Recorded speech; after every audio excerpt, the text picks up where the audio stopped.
भारत की प्रतिष्ठा बढ़ी है, भारत का सामरिक बल बना है, कई मामलों में देश आगे जा रहा है और आगे ले जाने का प्रयास शासन के द्वारा, प्रशासन के द्वारा, देश के युवकों के द्वारा, वैज्ञानिकों के द्वारा, किसानों के द्वारा, जवानों के द्वारा, सबके द्वारा हो रहा है। विशेषकर युवा पीढ़ी में हम देखते हैं कि स्व के गौरव की भावना बढ़ रही है। अपने देश के भविष्य के लिए बहुत अच्छे लक्षण हैं और ये चलते रहेंगे। ऐसा नहीं है कि ये किसी तात्कालिक समय के वैशिष्ट के नाते खड़े हैं। ये करवट बदली है भारत के समाज में और समाज आगे बढ़ेगा, देश को आगे ले जाएगा, इसका पूर्ण विश्वास है। परंतु जीवन का मार्ग कभी निष्कंटक नहीं होता और इसलिए कुछ चुनौतियां भी सामने है। विजयादशमी के भाषण में इन दोनों बातों की चर्चा होती है, परंतु चूंकि देश की आगे कुछ चलती रहेगी ये विश्वास है, उस तरफ देश ने रुख कर लिया है और देश आगे ही बढ़ेगा। उसकी चर्चा इस भाषण में आज मैं कम करने वाला हूं। एक चुनौती ऐसी ध्यान में आती है जिसका विचार हम सबको करना चाहिए, क्योंकि वो केवल हमारे सामने यानी संघ के सामने चुनौती नहीं है, केवल हिंदू समाज के सामने नहीं है, केवल भारतवर्ष के भी सामने नहीं है, पूरे दुनिया में वो चुनौती उठ रही है। उसको हमको समझना होगा, क्योंकि बहुत मायावी रूप धारण करके वह चुनौती आगे चलती है। इसलिए उसकी चर्चा करना मुझे आवश्यक लगता है। भारत आगे बढ़ रहा है, लेकिन भारत आगे न बढ़े ऐसा चाहने वाली शक्तियां भी दुनिया में है, जिनके निहित स्वार्थ मार खाते हैं भारत के प्रमुखत्व के कारण। वो अपेक्षा तो यही है कि उनका विरोध होगा, तरह तरह की चालें वो चलेंगे, भारत को दबाने का, एक विशिष्ट मर्यादा के अंदर ही बढ़ने देने का प्रयास करेंगे। वैसा हो भी रहा है, क्योंकि आखिर अभी तक भारत छोड़कर बाकी विश्व ने अपने स्वार्थ की बलि देकर भी दुनिया को बड़ा करने का मार्ग पकड़ा नहीं है। हम ये करते हैं, आज भी कर रहे हैं, सबको मदद करते हैं। हमारी शत्रुता करने वालों को भी आवश्यकता में मदद करने वाले हम हैं। शांति रहे इसलिए अपने हितों का बलिदान भी हमने कई बार किया है और करते हैं। ऐसा स्वभाव दुनिया में नहीं है और इसलिए भारत आगे बढ़ रहा है या कोई भी देश आगे बढ़ रहा है, कल चल के हमारा स्पर्धक बनेगा ऐसा डर जिनको लगता है, वो उस देश में तरह तरह के उत्पाद करने में कम नहीं करते। भाषा तो विश्व बंधुत्व की होती है, परंतु वो वहां तक ही है। अपने निहित स्वार्थ ठीक रहने चाहिए, अपनी सुरक्षा को धक्का नहीं लगना चाहिए और इसलिए दूसरे देशों में कई प्रकार के उत्पाद खड़े करना, जनतांत्रिक तरीके से वहां कोई सरकार चुन के कारोबार कर रही उसको नीचे लाना, ऐसा दुनिया में चलते रहता है। ये दुनिया की रीति लगभग बन गई है, जो नहीं बननी चाहिए लेकिन है। अब हमारे पड़ोस में ही बांग्लादेश में क्या हुआ, उसके कुछ तात्कालिक कारण और पहलू है, ये बात ठीक है, लेकिन इतना बड़ा उत्पाद तो उससे नहीं होता।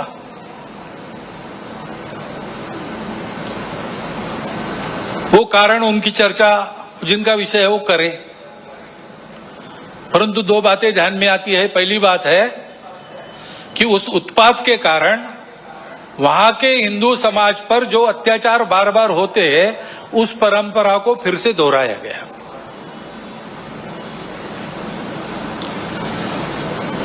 पहली बार वहां का हिंदू संगठित होकर अपने बचाव में रास्ते पर आया, इसलिए कुछ बचाव हो गया। परंतु कहीं कोई गड़बड़ हो, दुर्बलों पर अपना गुस्सा निकालने की ये जो कट्टरपन की प्रवृत्ति है, वो प्रवृत्ति जब तक वहां विद्यमान है तब तक वहां के हिंदू क्या, वहां के सभी अल्पसंख्यक उनके सर पे खतरे की तलवार लटकी रहेंगी। उनको आवश्यकता है मदद की। विश्व भर के हिंदुओं की भारत के सरकार की सहायता उनको मिले, ये उनकी आवश्यकता है। परंतु इससे ये ध्यान में आता है, और ये ध्यान में आना चाहिए, हिंदू समाज के भी ध्यान में आना चाहिए कि दुर्बल रहना अपराध है। हम अगर दुर्बल है, असंगठित है, तो उसका मतलब हम अत्याचार को निमंत्रण दे रहे हैं। निमित्त कुछ नहीं चाहिए, हम दुर्बल है, यह निमित्त पर्याप्त है। और इसलिए जहां कहीं भी हम हैं, वहां संगठित रहना, सशक्त रहना, किसी से शत्रुता नहीं करना, हिंसक नहीं बनना, योगदान देने वाले बनना, परंतु इसका अर्थ दुर्बल रहना नहीं, अशक्त रहना नहीं। इसको हमको करना ही पड़ेगा। और इसलिए यह स्वस्थ अवस्था, समाज की सशक्त अवस्था, यानी समाज की संगठित अवस्था है। समाज को सशक्त रहना चाहिए, संगठित रहना चाहिए, क्योंकि दुर्बलों की परवाह देव भी नहीं करते। अश्वम नैव गजम नैव व्याघ्रम नैव च बलि किसकी देनी यज्ञ में चर्चा हुई। कहते हैं क्या घोड़े की? नहीं, वो तो लात मारेगा। हाथी? नहीं, बहुत बड़ा है। शेर? नहीं बाबा, वो तो बिल्कुल नहीं। फिर किसको? तो बकरे को काटो, कुछ नहीं कर सकता। देवो दुर्बल घातका। और इसलिए भारत का यह सामर्थ्य न बने, ऐसे उद्योग चल रहे हैं। Deep state, wokeism, cultural Marxism, ऐसे शब्द चर्चा में बहुत है। पिछले साल भी मैंने उल्लेख किया था।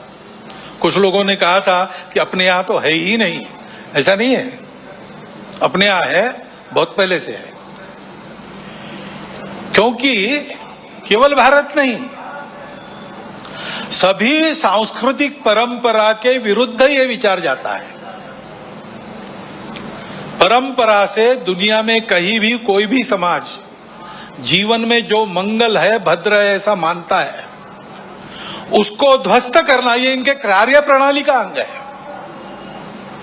और ये करने के लिए पहला सूत्र उनका होता है इन्वेड द इंस्टीट्यूशंस। संस्थाओं को कब्जे में लो।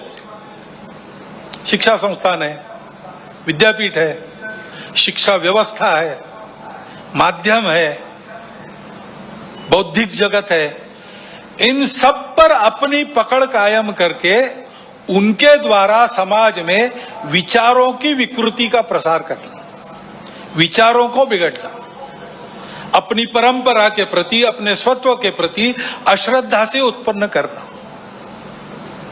हम ही अपने लोगों को गाली दे, हम ही अपने बातों को तुच्छ माने, उनकी लज्जा करें, इस प्रकार का वातावरण पैदा करना। इतना बड़ा समाज है, उसकी कई विविधताएं हैं। उन विविधताओं को अलगाव में परिवर्तित करना नहीं है। वहां कोई जबरदस्ती विविधता आरोपित करके हम विविध है इसलिए हम अलग है, हम विविध है इसलिए हम एक नहीं है, हमारे स्वार्थ अलग है, ऐसा नैरेशन देना। इतना बड़ा समाज है, छोटी मोटी समस्याएं सबकी रहती है, बड़ी समस्याएं भी रहती है। समाज की स्थिति में सब कुछ ठीक ही रहता है ऐसा नहीं, सुधारने का भी बहुत कुछ होता है, तो कई अन्याय चलते रहने वाले रहते हैं। इन सबको लेकर एक असंतोष उत्पन्न करना, संघर्ष उत्पन्न करना, टकराव की स्थिति उत्पन्न करना, लोगों को उग्र बनाना, व्यवस्था, कानून, सत्ता, प्रशासन, इन सब के प्रति अश्रद्धा, अनादर का व्यवहार सिखाना, इससे उस देश पर बाहर से वर्चस्व चलाना आसान होता है। पहले जैसा आपस में युद्ध करना अब आसान नहीं है। अब युद्ध इस प्रकार से होता है, इसको मंत्र विप्लव कहते हैं अपने परंपरा में। ऐसा मंत्र विप्लव चल रहा है। और ऐसी भ्रम की स्थिति में उनको देश के अंदर भी कभी बार साथी मिल जाते हैं, जाने अनजाने। प्रजातांत्रिक देश है अपना, अनेक दल रहेंगे, उनकी स्पर्धा चलेगी, ये प्रजातंत्र की पद्धति है। लेकिन समाज में ये अलगाव टकराव देश की एकता एकात्मता, देश के वैभव संपन्न होने के प्रयास से बड़े बन गए, अथवा दलों के स्वार्थ समाज की सद्भावना और राष्ट्र की एकात्मता को गौण बनाकर चलाए गए, तो फिर किसी एक का पक्ष लेके उनके पीछे खड़ा रहना, खुद मैदान में नहीं आना, अल्टरनेट पॉलिटिक्स ऐसा कहते हैं, पर्यायी राजनीति, उसके आड़ में अपना ये एजेंडा और ये पद्धतियां चलाती है। और ये मैं कोई कॉन्स्पिरेसी थियरी नहीं बता रहा हूं, पुस्तकें निकल रही है पाश्चात्य देशों से वहां की परिस्थिति के बारे में। पाश्चात्य जगत के अनेक प्रगत देशों में इस मंत्र विप्लव के परिणाम स्वरूप जीवन की स्थिरता, शांति और मांगल्य संकट में पड़ा हुआ उनको अनुभव होता है, हमको भी दिखाई देता है। और भारत के चारों ओर विशेषकर सीमावर्ती प्रांतों में इस प्रकार के कारस्थानों के चलते क्या क्या हो रहा है हम देख सकते हैं। और ऐसे चलना है तो शक्ति चाहिए, क्योंकि दुर्बल धर्म का वहन नहीं कर सकते। नायम आत्मा बलहीने न लभ्या, अध्यात्म की साधना बलहीनों को नहीं पटती। ये सारा करना है तो दुनिया में तरह तरह की परिस्थिति है, सशक्त समाज इसको कर सकता है। जो नहीं करते वो अपने आप को कितना भी बलवान बताते होंगे, कुछ दुर्बलता उनके अंदर छिपी है।